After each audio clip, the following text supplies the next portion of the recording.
Venice. Umiko was the first one off the train when it arrived at Venice's Santa Lucia railway station from the airport. Her phone pinged. It was a message from Kaito, conveying intelligence from the TIA's Rome office. Lead researcher Lightstone staying near San Polo, exact location unknown. Currently meeting with Italian authorities. She took a vaporetto to the San Polo district and looked for accommodation. It was after sunset when she finally found and settled into a bed and breakfast, as most available rooms had been taken by visitors converging on the city for Carnevale. While she was having a light supper in Campo San Polo late that evening, she spotted a man she had never before laid eyes on, but who was at the same time very familiar, slinking through the square in the direction of the Rialto Bridge, the scene of the previous night's killing. It was Necro, without a doubt. After years of tracking him virtually and learning everything she could about him, every detail of his physical appearance was etched in her mind's eye. Leaving money on the table, Umiko abandoned her half-eaten meal and followed her quarry out of Campo San Polo and under Sottopotego delle Maronette until she saw him slip quietly off the Ponte delle Maronette into the freezing water, heading back towards the Grand Canal. Umiko thought she had lost him until she peered off the bridge. She could just make out a figure resurfacing a short distance away, slithering up a drain pipe and unlatching a window before disappearing inside. Crossing the bridge, she estimated where the associated street entrance was for the building Necro had slipped into and began weaving her way through the streets towards the Grand Canal. Right on Calle del Forno, then right again, following the narrow street around until she glanced through the rails of a wrought iron fence into the forecourt of a building. There was a small garden, the silhouette of a cat sitting on a ledge, and something unusual for Venice moving about in the yellow interior glow of the lobby. Armed security guards. There was no commotion from inside the premises, so it was unlikely Necro had been discovered by the security guards. He was waiting for Lightstone. Umiko weighed up her options. Rather than engaging heavily armed security, which would risk alerting Necro to her presence, she decided to wait for the professor's return and prevent her from walking straight into him. She melted back into the shadows. All was quiet, apart from the sound of a water taxi on the Grand Canal nearby.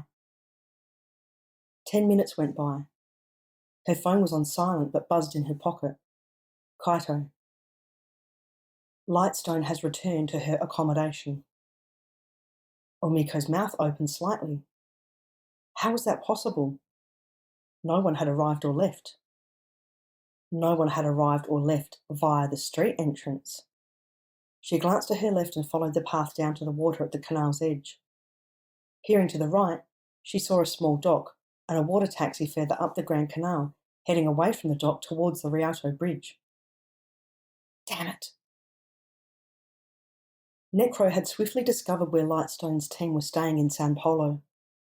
All he had to do was wait till the next evening, when the colleagues of his victim came to grieve and leave flowers at the spot where she had been found.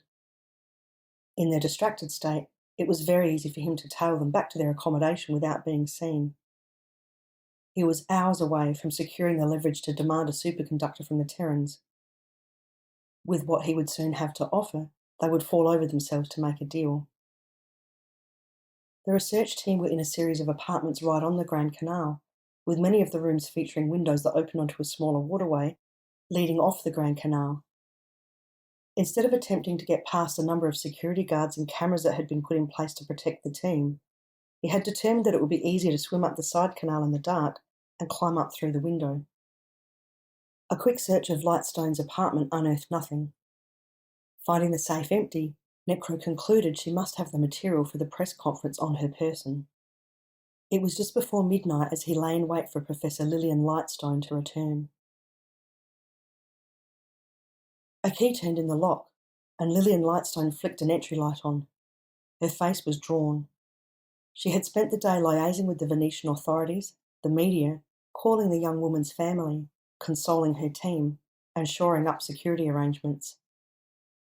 The changed security procedures meant the team would now be accessing their accommodation by private water taxi only, not via the street entrance. "Hello, Professor Lightstone." A lamp was switched on, casting a low light into the room. Lightstone jumped. She turned to see a strikingly beautiful young man with cropped dark hair reclining casually on the couch, one leg crossed over the other. "I'm here for your announcement assets, Professor, and you'll give them to me one way or another, because you've seen what happened to your colleague," said Necro as he got up from the couch. Lightstone took a step backward. Adrenaline flooded her body, but she kept her voice even. "You will pay for what you did to that young woman, and you know you won't touch me. It will open too many questions into why I was killed. Anything you might use our material for would lack credibility." Necro grabbed Lightstone's arm and twisted it behind her back.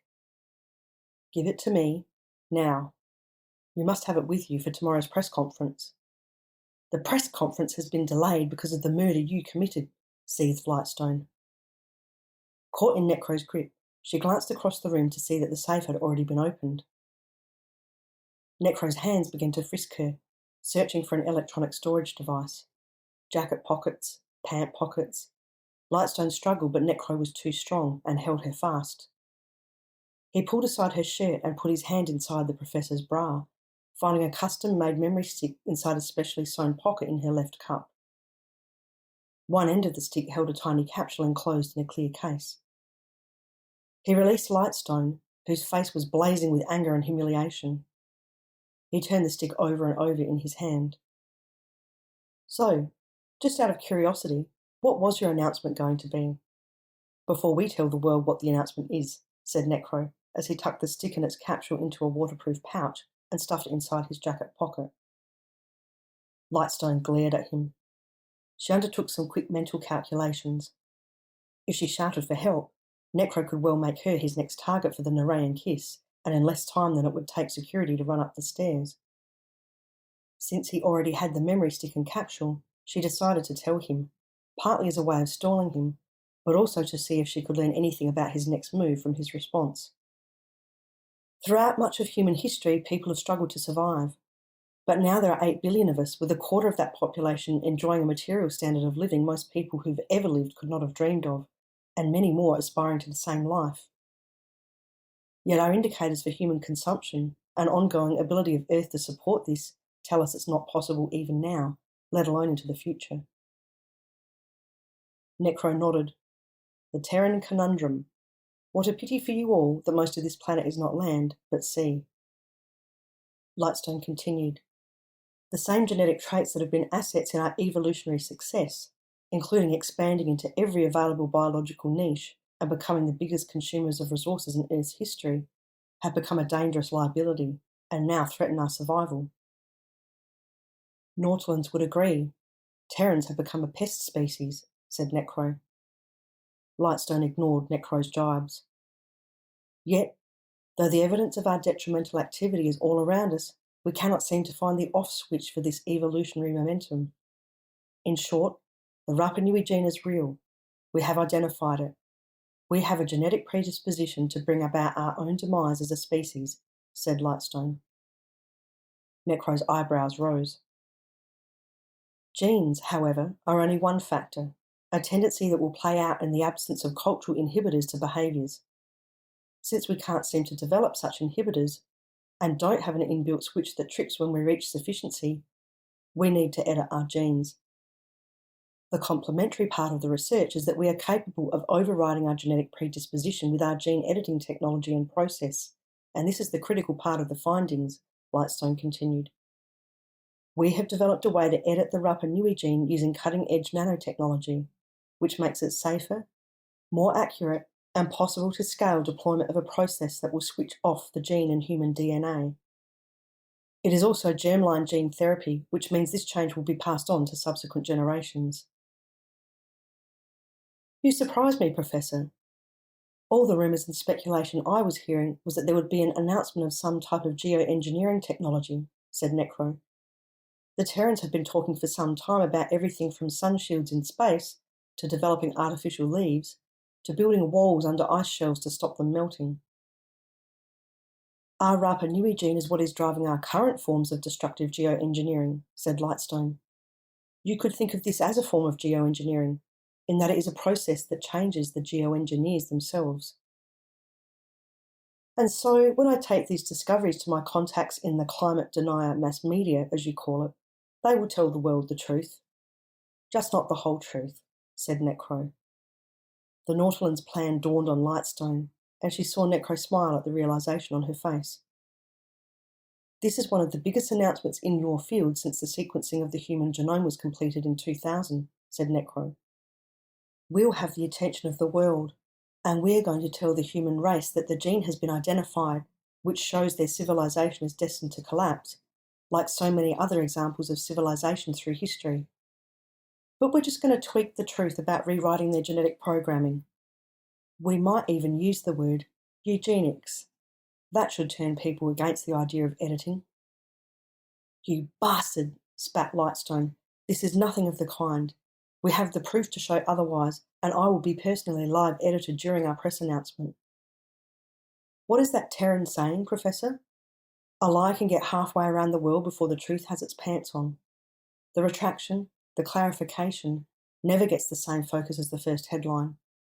This will be enough to sow despair and a widespread belief that humanity may as well resign itself to its inevitable fate. The door was kicked open.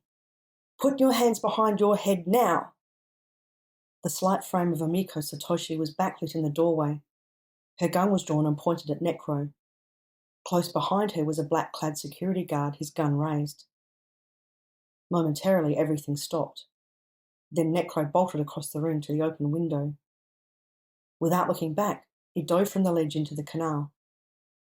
Omiko was not able to make the shot without risking hitting Lightstone, who had been too close to the line of fire. She raced to the window and peered into the darkened lagoon. Aside from a ripple, there was no sign of Necro, who had no need to stay near the surface in order to breathe. Both the direction of his dive and the movement of the water told her he had headed for the Grand Canal. But had he gone left or right at the junction connecting to the Grand Canal? There was an even odds chance of guessing correctly.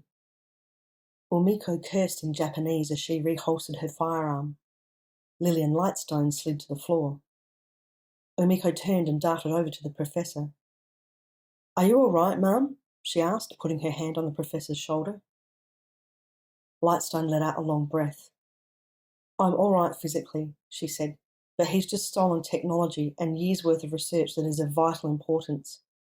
And I've just had a pretty rough 24 hours. That man killed one of my colleagues last night. I'm sorry about your colleague, but you have copies of your work, yes? Of course, said Lightstone wearily, as one of the security guards appeared in the doorway.